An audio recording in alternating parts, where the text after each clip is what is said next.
মুসলমান ঘরে ছেলে মেয়েরা, পাড়া তরুণেরা, এ নবীর প্রেমিকেরা, আমি যেই জায়গায় বসে আছি এই জায়গাতে স্বয়ং রাসূলুল্লাহ বসেছিল। আপনারা যেখানে বসে আছেন সাহাবা হুজুরা বসেছিল। আমি যেখানে বসে আছি সাহাবা হুজুরা বসেছিল। আপনারা যেখানে বসে আছেন তাবিঈরা বসেছিল।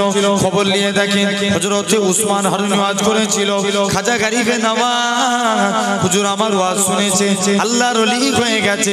খাজা হুজুর ওয়াজ করেছে, কুতুবউদ্দিন বক্তা কাকি ওয়াজ শুনেছে, আল্লাহর ওলি হয়ে গেছে। এদিকে দেখেন কলকাতার মানিকতলায় শুয়ে আছে রাসূলের নামা সুবি ফাতিহা আলী ওয়াসি হুজুর আমার ওয়াজ করেছে। আপনার আমার পীর মুর্শিদ মুজাদ্দিদুজ জামান দাদা হুজুর ওয়াজ শুনেছে, আল্লাহর ওলি হয়ে গেছে। দাদা হুজুর ওয়াজ করেছে, পাঁচ হুজুর ওয়াজ শুনেছে, আল্লাহর ওলি হয়ে গেছে। বসিরাটে আল্লামা হুজুর আল্লাহর ওলি হয়ে গেছে। পিন্নগর জমিনে আমার নানা আল্লাহর ওলি হয়ে কবরে চলে গেছে। তাহলে বুঝে সেই মোতাবেক আমরা যদি আমল করতে পারি আল্লাহ তাকে আমাকে কবুল করে নেবেন, ঠিক কি না? তাহলে চিন্তা করে দেখেন সেই জান্নাতের বাগানে আমি আপনি বসেছি। মুসলমান ঘরের ছেলে মেয়েরা, পাড়া তরুণেরা, বলুন তো দেখানি এখানে অনেক ছেলে আছে, এমনও কিছু ছেলে আছে সেলাই কাজ জানে কিন্তু আমি তো সেলাই করতে জানি না। এমনও কিছু ছেলে আছে আপনার কি বলেন মার্বেলের কাজ জানে কিন্তু আমি তো মার্বেলের কাজ করতে পারবো না। এই যুবকেরা, পাড়া তরুণেরা, কিন্তু যদি 6 মাস এরকম ভাবে 1 বছর চেষ্টা করি আমিও তো একদিন পেরে যাব। অনুরূপ ভাবে আমাদের এখনো সময় আছে, আল্লাহর দিকে ফিরে আসি। আমার আল্লাহ জানিয়ে দেয়, ওই আমার বান্দা তোরা যদি এক কদম আমি আল্লাহ আমার দিকে এগিয়ে আসিস আমি আল্লাহ তোদের দিকে 10 কদম এগিয়ে যাব। আল্লাহ বলছে বান্দা তোরা সেরে 1 কদম আমি আল্লাহ আমার দিকে এগিয়ে আমি আল্লাহ 10 কদম তোদের দিকে এগিয়ে। তাহলে সেই জায়গায় বসেছি জান্নাতের বাগান, বেহেশতের বাগান। আল্লাহ আপনার আমার উপরে দয়া করে না, কম না বেশি? বেশি না? অনেক বেশি। এক বান্দা 60 বছর ইবাদত করেছে। কত বছর? এখন এই সমাজে গুনাহ বেশি হচ্ছে না সওয়াবের কাজ বেশি হচ্ছে? কথা বলেন, একটু সরাসরি দেন। গুনার কাজ বেশি না সওয়াবের কাজ? গুনার কাজ বেশি। এক বান্দা 60 বছর ইবাদত করেছে। কত বছর? 60 বছর ইবাদত করেছে। একদিন রাস্তা দিয়ে হেঁটে হেঁটে যাচ্ছে, একটা মহিলার সঙ্গে দেখা হলো। যুবক ছেলেখানা মহিলার সাথে আপনার জিনায় লিপ্ত হয়ে গেল। জিনা কম রাস্তা দিয়ে হেঁটে হেঁটে যাচ্ছে, একটা ভিখারির সঙ্গে দেখা। ভিখারি বলল আমাকে একটা রুটি দান করুন। মই যুবক ছেলে পকেট থেকে একটা রুটি নিয়ে ওই ভিখারিকে দান করে দিল। গুনাহ করলো কতদিন? কথা বলেন, গুনাহ করলো কতদিন? কতদিন গুনাহ করেছে? এই ওয়াজ শুনছেন? ইবাদত কতদিন করলো? 60 বছর। গুনাহ করলো একদিন। জাস্ট রাস্তা দিয়ে হেঁটে হেঁটে যাচ্ছে, এক মহিলা আপনার খপ্পরে পড়লেন, মহিলার সাথে জিনায় লিপ্ত হয়ে গেল।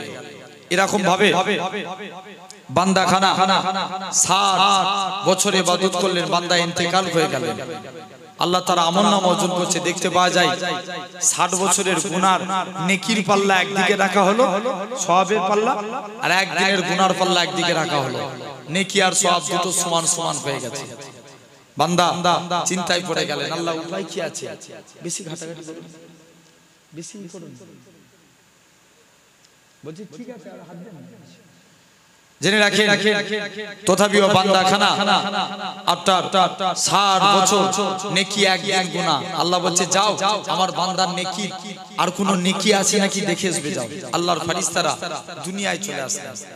মুসলমান করে ছেলে মেয়েরা বাবা তরুণেরা এ নবীর প্রেমিকেরা ওই বান্দাখানা আবার আল্লাহর কাছে চলে আসলেন আল্লাহ বান্দাখানা এরকম ভাবে আল্লাহ মালায়েকা ফেরেশতারা দুনিয়ার জমিনে এসে খুঁজতে লাগলেন ওই বান্দাখানা নেকির পাল্লাখানা দেখতে পেলেন না খুঁজে খুঁজে দেখতে পাওয়া যায় বান্দা একদিন নেকির পাল্লা অনুরূপ ভাবে কোনো গুনার কাজ করে না সিরেফ একদিন গুনাহ করেছে অনুরূপ ভাবে বান্দাখানা নেকির পাল্লা খুঁজতে লাগলেন দেখতে পাওয়া যায় ইন্তেকালের আগে একটা পকেট থেকে রুটি দান করে দিলেন ও যুবকেরা ও গোপালপুরের মানুষেরা শুনে রেখে যান এমন সময়তে দেখতে পাওয়া যায় ওই নেকির পাল্লাখানা নেকিখানা নিয়ে যে বান্দা নেকির পাল্লায় রেখে দেওয়ার সাথে সাথে আল্লাহ পাক বান্দাখানার নেকির পাল্লা ভারী করে দিলেন জাস্ট একদিন গুনাহ করেছে ফিরোজ বলো গলা টানছে গলা টানছে মাইক জেনে রাখে তথাপিও আল্লাহ আমাদের কবুল করে নেন সেই জান্নাতের বাগান বেহেশতের বাগানে আমরা বসেছি নিজেদেরকে পরিবর্তন করে আল্লাহর দয়া বান্দার উপরে অনেক অনেক বেশি আছে সবাই এসে বসে যান আল্লাহ কবুল করে নেন খুব মনোযোগ দিয়ে শুনবেন কিছুক্ষণ আপনাদের কাছে আছি মন এবং মনোযোগ ওয়াজের দিকে রাখেন আল্লাহ কবুল করে নেবেন তাহলে আজ এই সুন্দর মাহফিলে আমরা বসেছি নিজেদেরকে পরিবর্তন করে একমনো বান্দা আছে এক বান্দা জাহান্নামের ভিতরে দাও দাও করে জ্বলছে আল্লাহ কত দয়া করে দেখেন বান্দার উপরে আল্লাহর বান্দা আল্লাহ নাম ধরে ধরে ডাকছে ইয়া আল্লাহ ইয়া রহমান ইয়া হান্নান ইয়া মান্নান কি হলো রে বান্দা তুই ডাকছিস কেন আল্লাহ আমি জাহান্নামের ভিতরে জ্বলছি আমার এই মাংসপিণ্ড শরীরে আযাবে জাহান্নামের কষ্ট আল্লাহ আমি সহ্য করতে পারবো না আল্লাহ বলবে যা তোকে আজকের দিনে আমি আল্লাহ জাহান্নাম থেকে বের করে জাহান্নামের গাছের মধ্যে বসালাম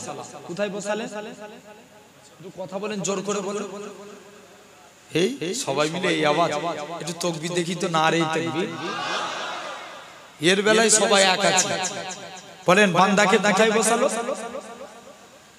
কোথায় জাহান্নামের ভিতরে একটা গাছের মধ্যে বসালেন আল্লাহ বলবে তুই আর ডাকবি না আল্লাহ তোমায় ডাকবে বান্দা আবার আল্লাহকে ডাকছে ইয়া আল্লাহ ইয়া রহমান আবার কি হলো আল্লাহ আমি জাহান্নামের ভিতরে গাছের মধ্যে জ্বলছি আমার এই শরীরে আযাবে জাহান্নামের কষ্ট আল্লাহ আমি সহ্য করতে পারবো না আল্লাহ বলবে যা তুই আজকের দিনে আমি আল্লাহ তোকে জাহান্নামের গাছ থেকে আমি আল্লাহ তোকে জাহান্নামের গেটের মধ্যে বসার স্থান করে দিলাম বান্দা জাহান্নামের গেটের মধ্যে বসে আছে আর তুই ডাকবি না আল্লাহ আর তোমায় ডাকবো অনেক দিন পর বান্দা আবার আল্লাহকে ডাকতে লাগে মুসলমান ঘরে ছেলে মেয়েরা বাবা তরুণেরা এ নবীর প্রেমিকেরা ওই বান্দাখানা আবার আল্লাহকে ডাকতে লাগে ইয়া আল্লাহ ইয়া রহমান ইয়া হান্নান ইয়া মান্নান আমার আল্লাহ পাক জানাবে ওই আমার বান্দা আবার তোর কি হয়েছে বল কি জন্য তুই আমি আল্লাহ পাক আমাকে বারে বারে ডাকিস আল্লাহ পাক আমি আপনার গুনাহগার বান্দা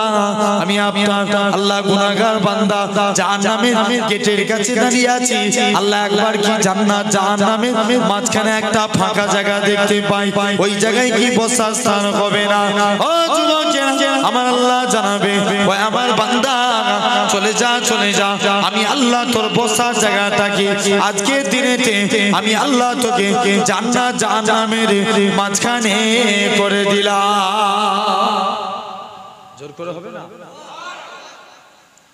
বান্দা জান্নাত জাহান্নামের মাঝখানে বসবে আর তুই ডাকবি না খোদা আর তোমায় ডাকবি অনেক দিন পর বান্দা আবার আল্লাহকে ডাকে ইয়া আল্লাহ ইয়া রহমান আবার কি হলো আল্লাহ আমি জান্নাত জাহান্নামের মাঝখানে বসে আছি দয়া করে যদি জান্নাতের গেটের কাছে বসার স্থান করেন আমি আপনার বান্দা এত বড় খুশি আল্লাহ বলবে যা তুই যা আমি আল্লাহ আমার কাছে চেয়েছিস আমি আল্লাহ তোর বসার জায়গা জান্নাতের গেটই করে দিলাম সবাই মিলে হবে না একসঙ্গে মিলে সবাই মিলে বলবো আল্লাহ খুশি হয়ে যাবে যতজন বসে আছে কে বলছেন না বলছেন আপনারা আমার কানে ফাঁকি দিতে পারেন আল্লাহকে দিতে পারবেন তাহলে সবাই মিলে বলি একটু জোরে হবে না আল্লাহ বলছে যা তোকে আমি আল্লাহ জান্নাতের গেটের কাছে বসাবো, স্থান করে দিলাম। আর ডাকবি না খোদা, আর তোমায় ডাকবো।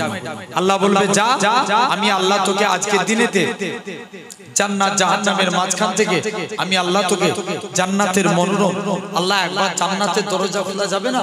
আল্লাহ বলবে যা, তোর জন্য আমি আল্লাহ জান্নাতের দরজাও খুলে দিলাম, যা তুই জান্নাতের মনোরম দৃশ্য দেখ। বান্দা আবার ডাকবে আল্লাহ একবার কি জান্নাতের ভিতরে পা রাখতে পারবো না? কে বলছে কথা বলে না?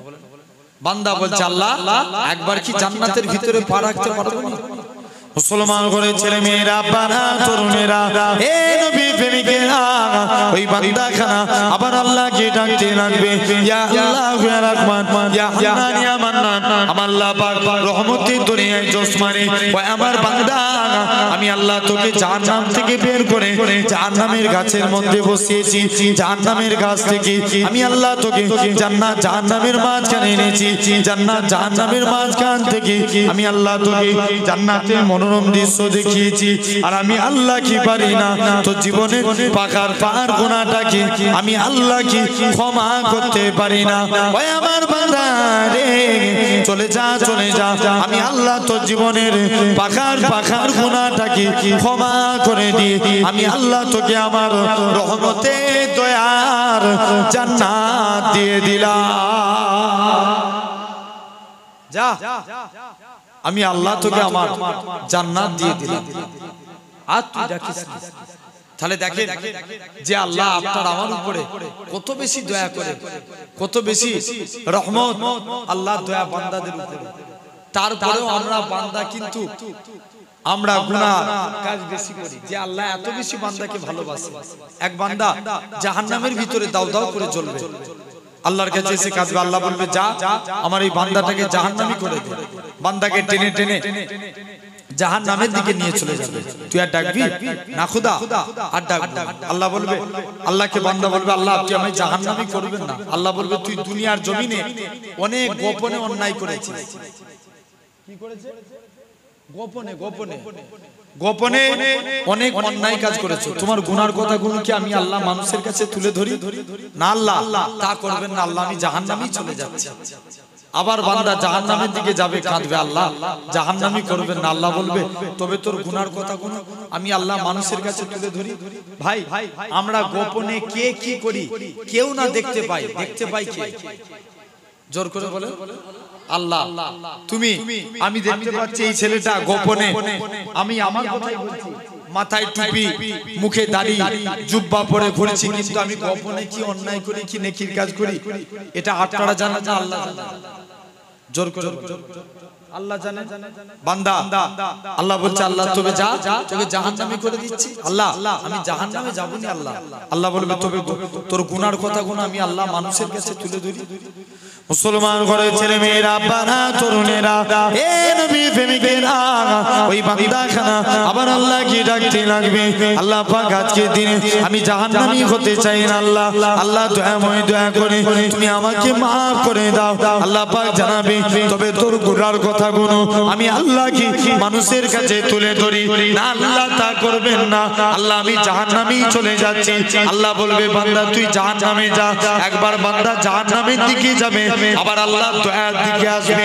একবার জাহান্নামের দিকে যাবে, আবার আল্লাহর আরশে আজিমের দিকে আসবে। ও যুবকেরা, ও মুরব্বি বাপেরা, আমার আল্লাহ জানাবে ওই আমার বান্দা চলে যা, চলে যা, তুই যে আমি আল্লাহ আমার রহমতের আশা করেছিস, আমি আল্লাহ আমার দয়ার আশা করেছিস, আমি আল্লাহ কি পারি না তোর জীবনের পাকার পাহাড় গুনাহটাকে আমি আল্লাহ কি ক্ষমা করতে পারি না? ওই আমার বান্দা রে চলে যা, চলে যা, আমি আল্লাহ তোর জীবনের পাকার গুনাহটাকে ক্ষমা করে দিই, আমি আল্লাহ তোকে আমার রহমতে দয়ার জান্নাত দিয়ে দিলাম। জোর করে হবে না? আল্লাহ বলবে যা, প্যান্ডেল ফেটে যাবে আমরা যদি জোরে আওয়াজ দিই।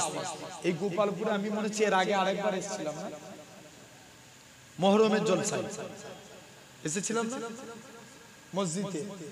আলহামদুলিল্লাহ গোপালপুরের মানুষ সুবহানাল্লাহ এত কমতি হলে হয়? একটু জোর করে বলেন সুবহানাল্লাহ। আল্লাহ কবুল করে নেন, সবাই মিলে বলবো। আল্লাহ আমাদের জবানের আল্লাহ গুনাহগুলিকে মাফ করতে থাকবে। আমি আসছি একটু একটু করে আপনাদের কাছে আলোচনা রাখবো ইনশাআল্লাহ, আল্লাহ যদি তৌফিক দেন। তথাপিও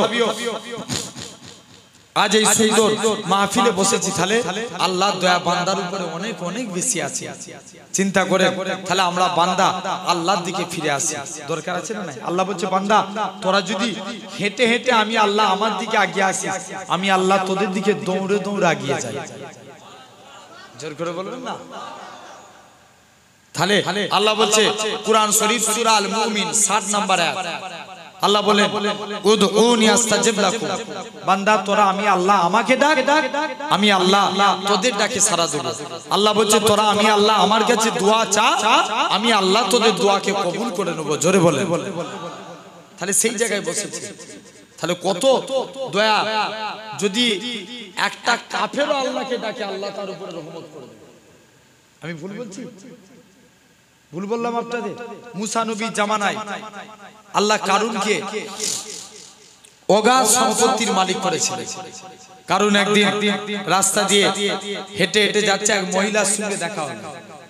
এখন দেখবেন টাকা যদি বেশি হয়ে যায়, এখন দেখবেন তার এমনি মাথায় শয়তানি কাজ।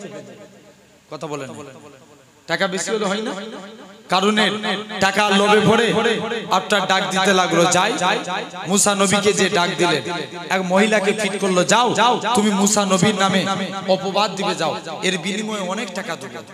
মহিলা মুসা নবীর কাছে চলে আসে, নিজের জামা কাপড় ছিঁড়ে এলাকাবাসীদের বলবে, এলাকাবাসীরা মুসা নবী আমার নামে আমার সঙ্গে অন্যায় কাজ করতে এসেছিল, তো এই জন্য আমার এরকম পরিস্থিতি। যখনই এই কথা বলে তৎক্ষণাৎ মুসা আলাইহিস সালাম এই যে বলবে জবানের মালিককে, জোর করে বলো আল্লাহ, ওই মহিলার জবানকে বন্ধ করে দিল।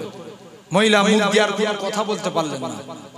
আবার কারুনের কাছে আসে, কারুন আবার দ্বিগুণ টাকার লোভ দেখায়, যাও মুসা নবীর নামে অপবাদ দিবে, যাও। মুসা নবীর কাছে চলে আসে, মুসা নবীর নামে অপবাদ দিবে। এমন সুমিতে দেখতে পাওয়া যায় আল্লাহর পয়গম্বর মুসা আলাইহিস সালাম তিনি কি করলেন, আস্তে আস্তে করে এদিকে আবার বলতে যাবে এলাকার মানুষদিওকে, আল্লাহ জবানকে বন্ধ করে দিলেন। দ্বিতীয়বারও জবান বন্ধ হয়ে গেল। তৃতীয়বারের বেলায় আবার মুসা নবীর কাছে চলে এসেছে, আল্লাহ মুসা নবীর কাছে এসেছি, আল্লাহ এরকম ভাবে তৃতীয়বারের বেলায় আবার মুখ দিয়ে বলবে, আল্লাহ জবানকে বন্ধ করে দিলেন। মহিলা এবারে মনে মনে তওবা করছে, আল্লাহ তুমি এবারের মতন আমাকে মাফ করে দাও, আল্লাহ আমি আর জীবনে মুসা নবীর নামে অপবাদ দেব না। খুব মনোযোগ দিয়ে শুনেন, মহিলা খানা তৃতীয়বার আল্লাহ জবানকে ইরাদা করে দিলেন। জোরে বলবেন না? জবান খুলে গেল, মহিলা খানা দৌড়ে দৌড়ে মুসা আলাইহিস সালামের কাছে চলে যায়। মুসলমান ঘরের ছেলে মেয়েরা, বারা তরুণেরা, এ নবী প্রেমিকেরা, ওই মহিলা খানা হযরতে মুসা নবীর কাছে চলে যায়। ওগো আল্লাহ পাকের নবী, ও হযরতে মুসা নবী, আমি মহিলা খানা সাক্ষ্য দিচ্ছি, বেশক আপনি হলেন আল্লাহর পয়গম্বর। ও যুবকেরা, হযরতে মুসা নবী এরকম ভাবে মহিলার কাছে চলে গেলেন। মহিলা খানা বলতে লাগে, আল্লাহ পাকের নবী, ও হযরতে মুসা নবী চলে যান, চলে যান, আজকের দিনে আপনার নামে কারুন অপবাদ দিতে পাঠিয়েছিল। মুসা নবী বলে রাগী নবী ছিলেন, খুব রেগে গেলেন। দুনিয়ার জমিনের মাটিকে ডেকে বলে, এ দুনিয়ার জমিনের মাটি রে, তুই কারুনকে ধর ধর ধর। মাটি খানা কারুনকে গ্রাস করে ফেললো। এমন শুনেছে কারুন বলতে লাগে, মাটি খানা কারুনের হাঁটু পর্যন্ত গ্রাস হয়ে গেল। কারুন মাটির মধ্যে পোঁতা হয়ে গেলেন। কারুন বলতে লাগে, মুসা নবী বাঁচাও, মুসা নবী বাঁচাও, কিন্তু বাঁচানোর মালিক কে? জোরে বলে আল্লাহ। ও যুবকেরা, ও নবীর প্রেমিকেরা, হযরতে মুসা নবী আবারও বলতে লাগে, মুসা নবী কারুনকে মাটিকে বলে, এই দুনিয়ার জমিনের মাটি রে, তুই কারুনকে ধর ধর। কারুনের হাঁটু পর্যন্ত থেকে কোমর পর্যন্ত গ্রাস হয়ে গেল। কারুন তখনও বলে, মুসা নবী বাঁচাও, মুসা নবী বাঁচাও। এমন সময় কারুনের গলা পর্যন্ত মাটি গ্রাস করে ফেললো। কারুন তখনও বলে, মুসা নবী বাঁচাও, মুসা নবী বাঁচাও। এমন সময় কারুনকে কারুনকে বলতে লাগে, কারুনকে পাথর মেরে হত্যা হয়ে গেল। ও যুবকেরা, আমার আল্লাহ জানায়, এ আমার কালিমুল্লাহ, এ আমার নবী মুসা, আজকের দিনে যদি ওই গুনাহগার কারুন যদি একবার আমি আল্লাহ আমাকে ডেকে বলতো, আল্লাহ বাঁচাও, আমি আল্লাহ আমার রহমতের ফারিস্তা পাঠিয়ে ওই গুনাহগার কারুনকে আমি আল্লাহই বাঁচিয়ে দিতাম। তাহলে ভাবে আল্লাহর দয়া। তাহলে খবরদার আমরা তওবা করে ফিরে আসি। এখন দেখবেন আপনি প্র্যাকটিক্যালি এই সমাজে বলুন তো, ভাইরাস বড় না গুনাহ বড়? জি ভাই বলে, বাবা তুই চুপ করে ওয়াজ করবি, পড়ো, এত জিজ্ঞেস করে লাভ নাই। জিজ্ঞেস করছি, রাগ করছেন? ভাইরাস বড় না গুনাহ বড়?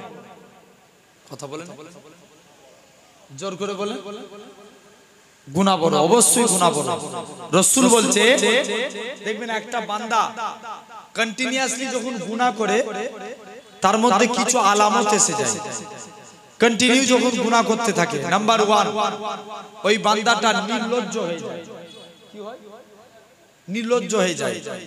সমাজে দেখবেন একটা মানুষ যখন কন্টিনিউ গুনাহ করে, তাই আল্লাহর কোরআন বলে, আস্তাগফিরুল্লাহ ইন্নাল্লাহা গাফুরুর রাহিম। আল্লাহ বলে, বান্দা তোরা আমি আল্লাহ আমার কাছে তওবা চা, আমি আল্লাহ তোদের জীবনের গুনাহকে maaf করে দেব। জোরে বলে, আর একটু জোর করে হবে না? তাহলে তওবা কার কাছে চাইতে হবে? জোর করে বলো, আল্লাহর কাছে। খালেস অন্তরে তওবা চাইবো, আল্লাহ maaf করে দিবেন। জেনে রাখেন সোনার ভাইরা, আব্বারা, তরুণেরা, আলহামদুলিল্লাহ, তাহলে ফার্স্ট গুনাহ করলে বান্দা কি হয়? বলো, কথা বলো। নির্লজ্জ হয়। কি হয়? নির্লজ্জ হয় না? সমাজে দেখবেন কিছু মানুষ আছে বাপের সামনে খৈনি মুলে খায়। কিছু ছেলে আছে, ভুল বলছি না ঠিক বলছি? এমনও ছেলে আছে দেখবেন সমাজে বাপের সামনে অন্য মহিলা, অর্থাৎ গায়ের মহরম অপরিচিত মহিলার সঙ্গে ফোনে কথা বলে। লজ্জা আছে? আল্লাহ রাসূল বলছেন, হাদিস পাক আখিরি জামানা মানুষের লজ্জা বলে জিনিস উঠে যাবে। আল হায়া ও সুবাতু মিনাল ঈমান, লজ্জা হলো ঈমানের অঙ্গ। এই লজ্জা বলে জিনিস উঠে যাবে, নির্লজ্জ হয়ে যাবে।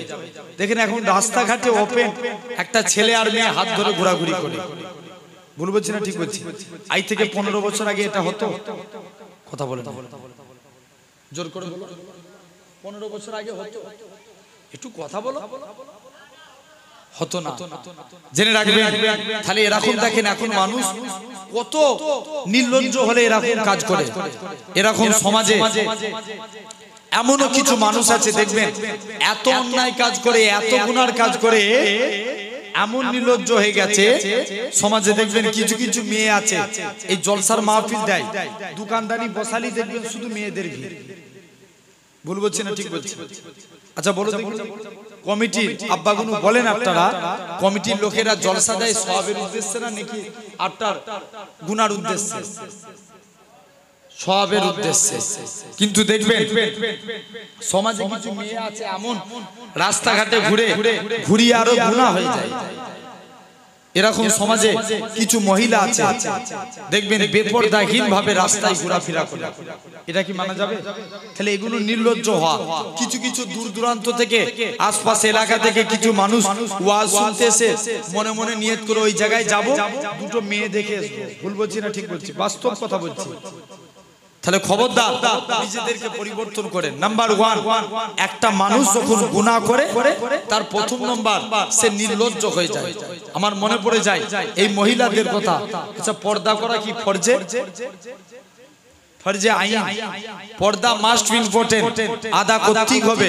কিন্তু আমাদের সমাজে দেখবেন কিছু মেয়ে আছে এমন এমন বোরখা পরে যায়, আমি মনে করি বর্তমানে যে বোরখা পরে এগুলো সম্পূর্ণ না যায়। যদি বলেন কেন? ভাই, বোরখা পরার মূল উদ্দেশ্য তোমার চেহারা দেখে যাতে কেউ তোমার প্রতি আকর্ষণ না হয়। দেখবেন আমাদের সমাজে কিছু কিছু মেয়ে আছে এমন এমন টাইট ফিট বোরখা পরে রাস্তায় ঘুরে, ছেলেদের আকর্ষণ কমা তো দূরের কথা, আরো আকর্ষণ বেড়ে যায়। ভুল বলছি না? জোর করে বলো। এরকম বাড়ে না? তাহলে এরকম দেখেন, আমার একটা মনে পড়ে যায় কবরের আযাবের ঘটনা, বলবো আপনাদের কাছে। খুব মনোযোগ দিয়ে শুনবেন। এক মহিলা, দেখেন আল্লাহ দুনিয়ার জমিনে কিতাবের নাম কি? ভয়ঙ্কর কবরের আযাবের ঘটনা। পাকিস্তান গুলঘাটে একটা ঘটনা ঘটেছিল। আল্লাহ কিছু কিছু জিনিস দুনিয়ায় দেখিয়ে থাকে। যেমন দেখবেন ফুরফুরা শরীফের পীর দাদা হুজুরের মাজারে জায়গা শর্ট না বেশি? মাজারের ভিতরে জায়গা শর্ট না বেশি? শর্ট আছে না? 25 বছর আগে নহুজুর কেবলা ইন্তেকাল করেছেন। বাকি বিল্লাহ হুজুর ইন্তেকাল করলেন। নহুজুর কেবলা ইন্তেকালের পরে বাকি বিল্লাহ হুজুরের আটটার কবরটা একটু নহুজুর কেবলার দিকে সরে গেল, কাফন বেরিয়ে গেল। লাশ তো দূরের কথা, কাফন পর্যন্ত টাটকা আছে। জোরে বলে আর একটু জোর করে হবে না? আল্লাহ এরকম কিছু নিয়ামত দেখিয়ে থাকে। সাহাবীদের কবরস্থান ঘেরানোর জন্য কবরে পাঁচিল দিবে, কবরস্থান ঘেরানোর জন্য আপনার কবর খনন করছে। একটা সাহাবীর লাশ বেরিয়ে গেল। আপনারা ফেসবুক বা সোশ্যাল মিডিয়ায় অনেকে দেখেছেন, যেই কপাল থেকে আগুন সরিয়ে দিত ফিচকিরি দিয়ে রক্ত বাইর হতো। জোরে বলবেন না? তাহলে এরকম আল্লাহ কিছু কিছু নিয়ামত দেখিয়ে থাকে। এই মাঝখানটাই চলে আসে। জেনে রাখেন আমাদের সমাজে এরকম কিছু আল্লাহ নিয়ামত দেখিয়ে থাকেন। আবার এরকমও কিছু ভয়ঙ্কর জিনিস আল্লাহ দেখিয়ে থাকে। এক মানুষ কবরে মাটি দিতে যে কবরের বুক পকেট থেকে কিছু ডকুমেন্টস পড়ে গেল। পরবর্তী ইমাম সাহেবের সঙ্গে আলোচনা করে আপনার যে দেখতে যায় নাকি ইমাম সাহেবের সঙ্গে আলোচনা করে দেখে আপনার ইমাম সাহেব বলে কবরের মাটি সরিয়ে দাও।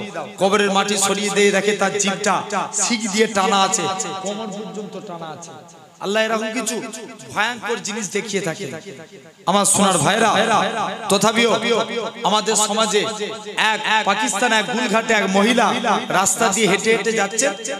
মহিলা রাস্তা দিয়ে হেঁটে হেঁটে যাচ্ছেন, যেতে যেতে দেখে নাকি এক কবরস্থানের পাশ থেকে আওয়াজ আসছে, কে আছো আমাকে বাঁচাও, কে আছো আমাকে বাঁচাও। এক যুবক এই অবস্থা দেখে তাড়াতাড়ি করে ইমাম সাহেবের কাছে চলে গেলেন। খুব মনোযোগ দিয়ে শুনেন। ইমাম সাহেব পাকিস্তান ওই গুলঘাটের মানুষের কথা শুনে কিছু সাহসী মানুষ দিওকে নিয়ে কবরের পাশে চলে আসলেন। মুসলমান ঘরের ছেলে মেয়েরা, বাবা তরুণেরা, এ নবীর প্রেমিকেরা, ওই পাকিস্তান গুলঘাটের মানুষেরা এমন সময়তে দেখতেই পাওয়া যায় কবরস্থানের পাশে চলে আসে। কবরের ভিতর থেকে আওয়াজ আসে, কে আছো আমায় বাঁচাও, কে আছো আমায় বাঁচাও। এমন সময়তে দেখতে পাওয়া যায় পাকিস্তান গুলঘাটের মানুষেরা কবরখানা খনন করে ফেললেন। দেখতে পাওয়া যায় একখানা মহিলাখানার লাশ কবরের ভিতরে শোয়ানো আছে। লাশ বলে কোনো জিনিস নাই। পাকিস্তান গুলঘাটের মানুষেরা তার লাশ থেকে এরকম ভাবে তাকে একটা কাপড় দিলেন। ওই মহিলাখানা কবর থেকে উঠে গেলেন। কবর থেকে উঠে যে তাড়াতাড়ি করে নিজের বাড়ির দিকে চলে গেলেন। ও যুবকেরা, মহিলাখানা নিজের বাড়ির দিকে যাওয়ার পর বাড়ির মধ্যে পৌঁছে গেলেন। মহিলাখানা বাড়ির মধ্যে যে দরজা বন্ধ করে দিলেন। এমন সময়তে দেখতে পাওয়া যায় ওই মহিলাখানা বলতে লাগে, পাকিস্তান গুলঘাটের মানুষেরা বলে, ও মামে ছেলে বলো তো দেখি তোমার কি হয়েছে মা, কি জন্য তুমি দরজা বন্ধ করে দিয়েছো? মহিলাখানা বলতে লাগে, এ পাকিস্তান গুলঘাটের মানুষেরা শুনে রেখে দাও, তোমরা আমার চেহারা দেখলে তোমরা সব ভয়ে হাত ফেল করে যাবে। না না না না, এটা দেয়া যাবে না, এটা দেখানো যাবে না। 4-5 জন সাহসী মানুষ যে বলে, মা মহিলা তুমি আল্লাহর রাস্তে আমাদেরকে দেখাও মা। মহিলাখানা নিজের বলে দরজাখানা খুলে দিলেন, নিজের মাথাখানা খুলে দেখায়। মাথায় চুল বলে কোনো জিনিস নাই। পাকিস্তান গুলঘাটের মানুষেরা বলে, এ পাকিস্তানি মহিলা তোমার মাথায় চুল কেন নাই? পাকিস্তানি মহিলাখানা বলতে লাগে, এ পাকিস্তান গুলঘাটের মানুষেরা, এলাকা মানুষ দিও কি আল্লাহ পাক মহিলাদের পর্দা করা পর্যায় করেছি। আমি এলাকার যুবক দিও কি ফিদা করার জন্য, যুবক দিও কি আমার দিকে টানানোর জন্য আমি এমন চুল খুলে খুলে বেড়াতাম। এই জন্য আল্লাহ পাক প্রথম প্রকার শাস্তি আমি মহিলা মাথা চুলের মধ্যে দিয়েছি। দ্বিতীয় প্রকার শাস্তি নিজের হাতখানা খুলে ঠোঁটখানা খুলে খুলে দেখালেন ঠোঁট বলে কোনো জিনিস নাই, কেবল মাত্র মাড়িগুলো দেখা যায়। ও যুবকেরা, পাকিস্তান কলকাতাতে মানুষেরা বলতে লাগে, এ মা মহিলা বলো তো দেখি তোমার আজকে ঠোঁট বলে কেন নাই? বলে আমি লিপস্টিক লাগিয়ে ঘুরতাম। কেন? এলাকার মানুষেরা যাতে আমার প্রতি দিবানা হয়ে যায়, আমার প্রতি ফিদা হয়ে যায়, এই জন্য আল্লাহ পাক তৃতীয় প্রকার শাস্তি আল্লাহ আমার মধ্যে দিয়েছে। তবে দ্বিতীয় প্রকার শাস্তিটা কি? পাকিস্তান কলকাতাতে মহিলাখানা বলতে লাগে নিজের চেহারা খুলে দেখিয়ে দেয়, চেহারায় মাংস বলে কোনো জিনিস নাই, কেবল মাত্র হাড় হাড্ডি গুলো দেখা যায়। পাকিস্তান কলকাতাতে মানুষেরা বলতে লাগে, এ পাকিস্তানে মহিলা বলো তো দেখি এরকম প্রকার শাস্তি কেন দেওয়া হয়েছিল? পাকিস্তানে মহিলাখানা বলতে লাগে, আল্লাহ পাকের বান্দা শুনে রেখে দাও, এই মহিলাখানা আজকে দিনে জানিয়ে দিলাম এরকম ভাবে মহিলাখানাকে আল্লাহ পর্দা নসিনা করেছি, কিন্তু আমি বেপর্দাহীন ভাবে রাস্তায় ঘোরাফেরা করতাম বলে আমার আল্লাহ পাক তৃতীয় প্রকার শাস্তি আমি মহিলার মধ্যে দিয়েছে। আমার মায়েরা বোনেরা, তাই এখনো সময় আছে, তওবা করে নেন, আল্লাহর দিকে ফিরে আসেন, বেপরদাহীন হবেন না, শরিয়াতের বিধানকে মেনে নেন। মহিলা যদি দুটো আমল করে, স্বামীর হুকুম মানে আর 2 নম্বর হলো আল্লাহর হুকুম মেনে নেয়, আমি রাসূলুল্লাহ আমার রাসূলুল্লাহ জানিয়ে দেন ওই মহিলাখানা বেশ আল্লাহর জান্নাতি। জোরে হবে না? মহিলা বেশাক আল্লাহর জান্নাত। তাহলে কাজে কাজী 8টায় আমায় পরিবর্তন হতে হবে। তাহলে 1 নাম্বার আলোচনা করেছি, গুনাহ করলে কি হয়? সবাই মিলে বলো, নির্লজ্জ হয়। কি হয়? নির্লজ্জ হয়। 2 নাম্বার, গুনাহ করলে অন্তর কালো হয়ে যায়। তার আগে একবার দরুদ পড়েন, আল্লাহুম্মা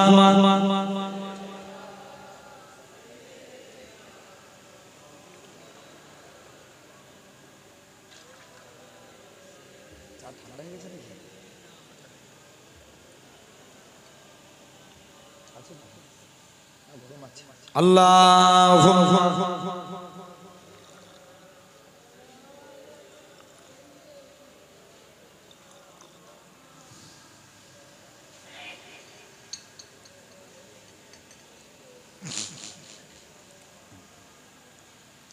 মুস্তাফা মুস্তাফা মুস্তাফা মুস্তাফা ইয়া নবী মুহাম্মদ ইয়া রাসূল মুহাম্মদ, তুমি মোর সাফায়াত, তুমি মোর সাফায়াত।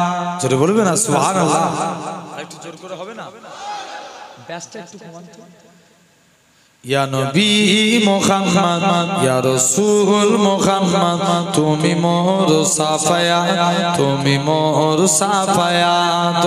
পেলে দিদার একটিবার তোমাকে খোদার কসম, কলিজার খুন দিয়ে তখন ধোয়াবো তোমার কদম। জোরে হবে না? আরেকটু জোর করে হবে না? পেলে দিদার একটিবার তোমাকে খোদার কসম, কলিজার খুন দিয়ে তখন ধোয়াবো তোমার কদম। বয়স কুরুনি দেখেনি ভাঙে ইসকে সকল দাম, তুমি মোর সাফায়াত, তুমি মোর সাফায়াত। ইয়া নবী মুহাম্মদ ইয়া রাসূল মুহাম্মদ, তুমি মোর সাফায়াত, তুমি মোর সাফায়াত। কোরআন দেখ 101 আল কোরআনে নবীর নাম, দুটি কম আল্লাহর নাম 99 গিয়ে তাম। কোরআন দেখ 101 আল কোরআনে নবীর নাম, দুটি কম আল্লাহর নাম 99 গিয়ে তাম। কুসুম বিঘিম দেখো ডিম, এর পাবে না কোনো সাথ, তুমি মোর সাফায়াত, তুমি মোর সাফায়াত। ইয়া নবী মুহাম্মদ ইয়া রাসূল মুহাম্মদ, তুমি মোর সাফায়াত, তুমি মোর সাফায়াত। আল্লাহুম্মা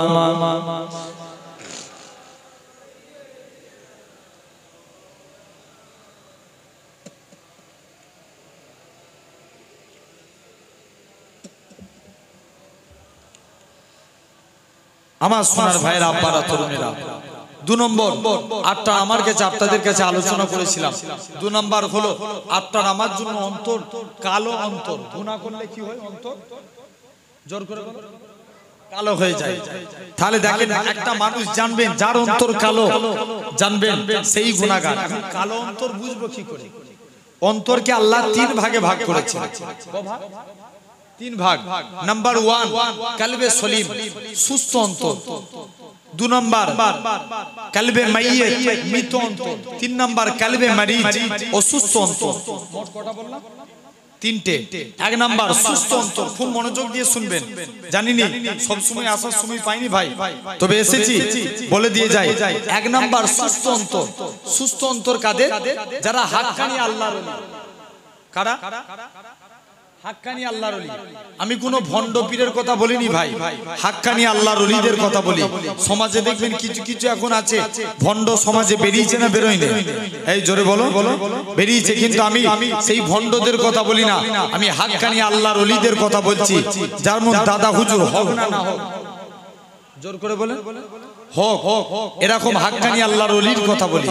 কোন আল্লাহর ওলি? দেখেন তানাদের অন্তর সুস্থ, তানারা আল্লাহর কাছে যা দোয়া চেয়েছে আল্লাহ কবুল করে নিয়েছে। জোরে বলবেন না? বড় পীর সাহেবেরা ফুপু আম্মা সবাই মিলে যে হুজুরের কাছে যে বলছে, আম্মা আপনি একটু দোয়া করুন আল্লাহ যেন আকাশে পানি দেয়। অনেকদিন পানি হয়নি, আম্মা হাত তুলে দোয়া করছে, আল্লাহ আকাশে পানি নামিয়ে দিলেন। জোরে বলবেন না? এটা হচ্ছে অন্তর সুস্থ। অন্তর সুস্থ কাদের? হযরতে নিজামউদ্দিন আউলিয়ার কাছে এক ভিখারি গেছে, যে বলছে হুজুর আপনি আমায় কিছু দান করুন। নিজামউদ্দিন আউলিয়া যে একটা ইট ভিখারিকে দান করেছে। জোর করে বলো, ইট। ভিখারি মনটা বড় খারাপ, কুল আল্লাহ। নিজামউদ্দিন আউলিয়া সূরা ইখলাস পড়ে ইটে ফুঁক দিলে ইটটা সোনা বেনে গেল। জোরে বলবেন না? একটু জোর করে হবে না? ওই ভিখারিকে দান করে দিলেন। মানে ভিখারি মনে মনে করছে এসে, হুজুর যেহেতু সূরা ইখলাস কে না জানে, এই তো সবাই জানে। আমিও যে আজকের দিনে পড়ি সূরা ইখলাস পড়ে গাল দিয়ে থুতু বেরিয়ে যায়, তথাপি এটা শোনা বানে না। নিজামউদ্দিন আউলিয়ার কাছে গেছে, হুজুর আপনার কাছে দান চাইতে এসেছিলাম, আপনি ইখলাস পড়ে ফুঁক দিয়েছেন, হুজুর দান ইট শোনা বেনে গেছে, কিন্তু আমি ফুঁক দিচ্ছি হয় না কেন? আল্লাহর ওলি নিজামউদ্দিন আউলিয়া বলে, বাবা আগে তুমি নিজামউদ্দিন আউলিয়ার মতো ঠোঁট বানাও, তারপরে ফুঁক দাও। কারণ আমি নিজামউদ্দিন আউলিয়া 20টা বছর এই জবান দিয়ে মিথ্যা কথা বলি না। জোর করে হবে না? সেই নিজামউদ্দিন আউলিয়া আল্লাহ কত মাকাম দিয়েছিলেন। দেখেন হাক্কানি আল্লাহর ওলি বড় পীর আব্দুল কাদের জিলানী। কোন বড় পীর? এক শায়েখ হুজুরের হাতে মুরিদ হবো বলে নিয়ত করছে। একটা মুরিদ চতুর্দিকে নাম শুনছে যে আব্দুল কাদের জিলানী বিরাট বড় একটা আল্লাহর ওলি। চতুর্দিকে এসে হযরতে বড় পীর আব্দুল কাদের জিলানীর বাড়িতে চলে আসলেন। এসে দেখবো আমল কেমন করে। এসে দেখে নাকি আপনার দেখতে পাওয়া যায় বড় পীর আব্দুল কাদের জিলানী হুজুর আমার বাড়িতে আপনার সুন্নত পড়ে, কিন্তু জামাতের সঙ্গে ফরজ নামাজ পড়ে। মুরিদ বলছে, আল্লাহ এই পীর ধরলাম জামাতের সঙ্গে ফরজ নামাজ পড়ে আর আল্লাহ সুন্নত পড়ে নে যায়। মুরিদ যে বড় পীর সাহেবের আপনার বলছে, যে দেখি কেমন পীর। বড় পীর সাহেবের যে কদমে পড়ে গেছে, আল্লাহ এই কি পীর ধরেছি।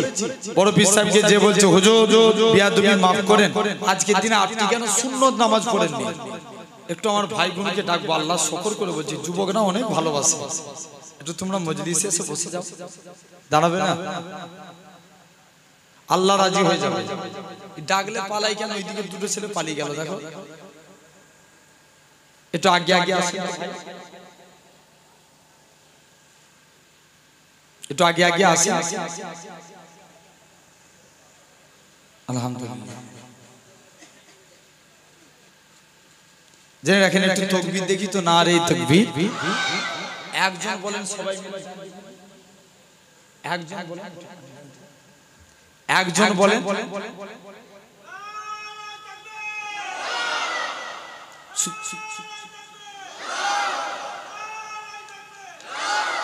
বলো বলো বলে যাও। সিলসিলা মুজাদ্দিদুল জামান।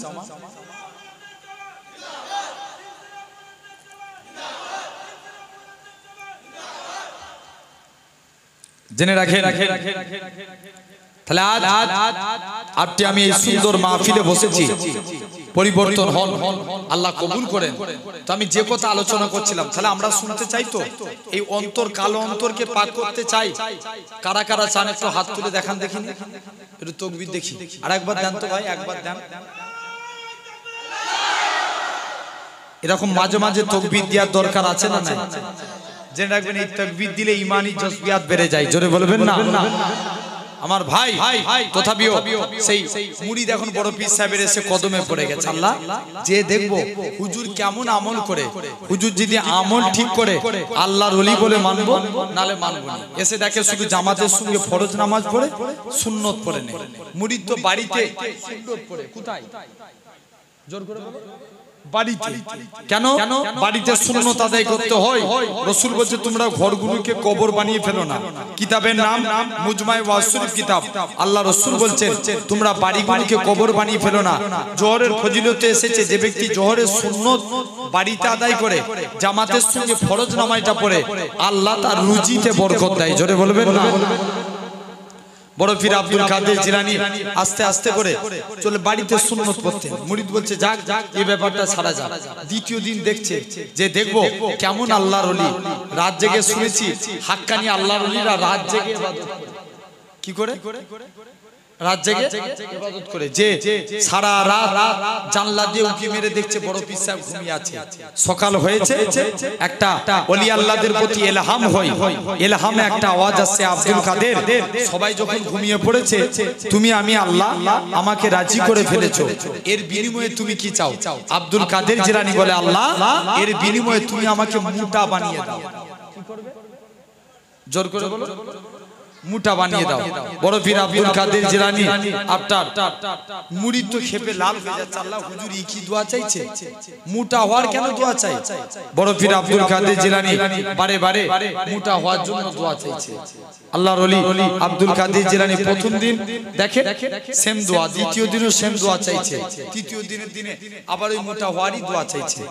সব মুরিদ যে বড় পীর সাহেবের কদমে পড়ে গেছে, হুজুর বিয়াদবি মাফ করেন, আপনি বারে বারে এরকম মোটা হওয়ার কেন দোয়া চান? আল্লাহ পাকের ওলি হযরত আব্দুল কাদের জিলানী বলেছিলেন, ও বাবা সাহেব, ও বাবা মুরিদ, আমি আব্দুল কাদের জিলানী আমার নিজের জন্য ভাবি না, নিজের জন্য চিন্তা করি না। কেননা কাল কিয়ামতের ময়দানে আমার নবী পাকের কোটি কোটি কোটি কোটি গুনাহগার উম্মতিরা হবে, যখন তাদেরকে জাহান্নামের দিকে নিয়ে যাবে, আমি আব্দুল কাদের জিলানী জাহান্নামের গেট বরাবর দাঁড়িয়ে যাব। আমার নবী পাকের একটাও গুনাহগার উম্মতি জানো জাহান্নামের দিকে না যায়। কোথায় না যায়? জাহান্নামে।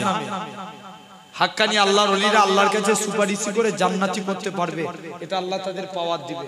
এটা আমি মন গড়া কথা বলিনি, কিতাবের কথা বলে গেলাম। জেনে রেখে দেন। অনেকে তো আছে দেখবেন কিছু কিছু মানুষ আছে ওলি আল্লাহদের বদনাম করে। ভাই একজন খারাপ বলে কি সবাই খারাপ? জোর করে বলে। হ্যাঁ, সমাজে খারাপ আছে, দেখবেন অনেকে আছে হাত চালা কথা বলে। মাফাতিউল গায়ব, হাদিসের চাবিকাঠি আল্লাহ ছাড়া কেউ বলতে পারবে? পাঁচটা জিনিসের খবর দেখবেন আবহাওয়া দপ্তর বলে দেয় এটা এত পরিমাণে পানি হওয়ার সম্ভাবনা আছে, কিন্তু কনফার্ম কি বলে? বলে না। দেখবেন বলে দেয় মায়ের পেটে কি বাচ্চা আছে, ডাক্তার 3 মাসের পর আলট্রাসোনোগ্রাফি করে বলে। জেনে রেখে দেন, তার আগে কি বলতে পারে? পারবে না। কে কবে ইন্তেকাল করবে কেউ বলতে পারবে?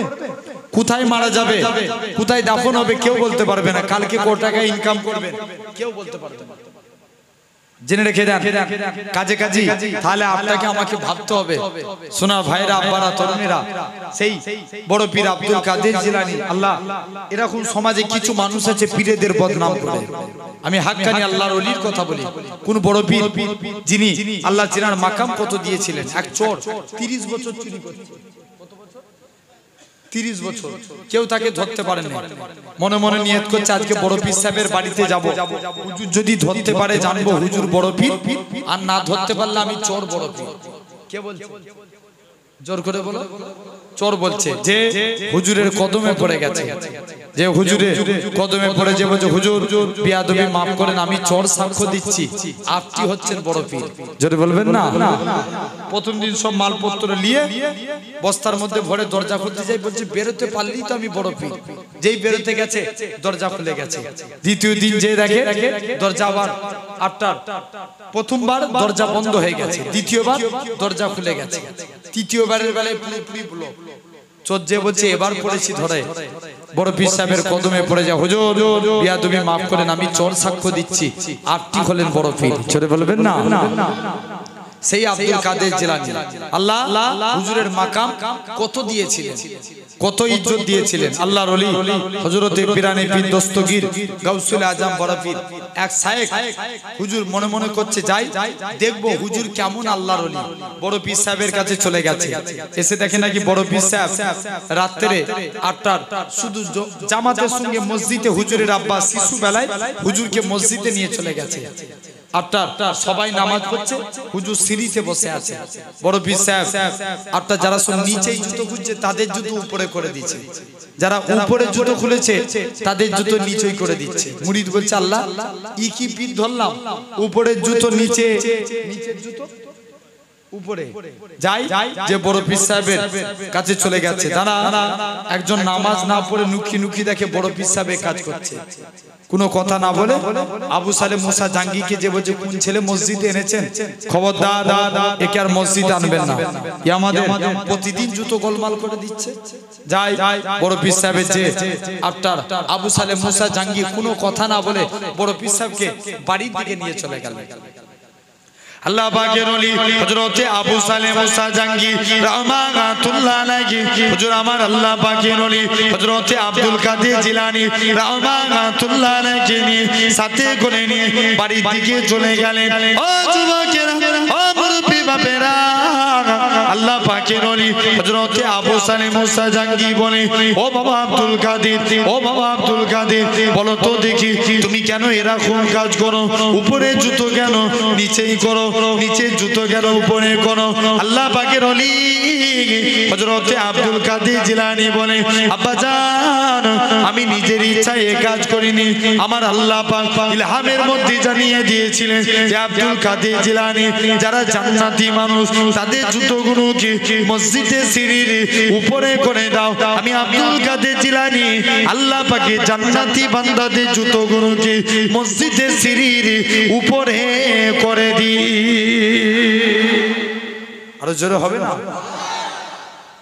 যাই নিজের ইচ্ছায় কাজ করে আল্লাহ জান্নাতি বান্দাদের দেখেন, খালি ইনারা ছিলেন হাক্কানি আল্লাহর ওলি, ঠিক না ভুল বলছি? জোর করে বলো। দেখেন যেমন ছিলেন আল্লাহর ওলি বড় পীর আব্দুল কাদের জিলানী, তিনি ছিলেন হাক্কানি। আপনার আমার পীর মুজাদ্দিদুজ জামান দাদা হুজুর পীর কেবলা রাহমাতুল্লাহ আলাইহি, ইনি ছিলেন হাক্কানি পীর। অন্তর ছিল কালবে সলিম, সুস্থ অন্তর। জোরে বলেন, আরেকটু জোর করে হবে না? কোন মুজাদ্দিদুজ জামান? এখন দাদা হুজুরের বিরুদ্ধে কেউ কথা বললে আপনারা ছেড়ে দিবেন? জোর করে বলেন। আসতে কেন মনে হচ্ছে ছেড়ে দিবেন? এই গোপালপুর, সিঙ্গামাঠ, এই এলাকাগুলো তো পুরো দাদা হুজুরের খাস জায়গা একটা, ঠিক কি না? দাদা হুজুরের সিলসিলার একনিষ্ঠ গোলাম দাদা হুজুরের যাকে বলতে হয়, একনিষ্ঠ দাদা হুজুরের মুরিদ। আপনারা এরকম আসতে বললে হয়? জোর করে বলে দাদা হুজুরের ব্যাপারে কথা বললে ছেড়ে দেওয়া যাবে? চিৎকার দিয়ে বলো ছাড়া যাবে? যাবে না। সমাজে দেখবেন আবার কিছু ভণ্ড বেরিয়েছে এখন, ও বলে এটা মানা যাবে না, সেটা মানা যাবে না, এটা করা যাবে না, সেটা করা যাবে না, এটা বিদাত, সেটা বিদাত, ওটা বিদাত। যে বেশি বিদাত বিদাত বিদাত করে জানবেন ও নিজে একটা বড় বিদাত। কথা বলেন কেন? একটু জোরে, ঠিক জোরে বলতে হবে তো নাকি? জানবেন ও ডাল মে কুছ কালা খায়, ও নিজে বিদাত, ওই জন্য এত বিদাত বিদাত করে। তাহলে খবরদার, উল্টো পাল্টা কোন নাই হাদিস একটা বলবে, দেখবেন প্রথমে একটুখানি অংশ নিবে, তারপরে ছেড়ে দিবে। বলেন এটা কি মানা যাবে? এই হাদিস মাননে বলা। আহলে হাদিস ওরা নয়। কথা বুঝতে পারছেন? আহলে হাদিস আমরা। কথা বলেন, জোর করে বলো। যারা একটুখানি হাদিস লাই কি যে হাদিসটা তাদের পক্ষে যাচ্ছে সেই হাদিসটা লাই, এটা কি আহলে হাদিস বলা যাবে? ওদের একটা ফতোয়ার কিতাব আছে, যে কিতাবটার নাম হচ্ছে নুজুরুল আবরার। কথা বুঝতে পারছেন? যে কিতাবের নাম নুজুরুল আবরার। দেখবেন আমার ভাইরা, ভাইজান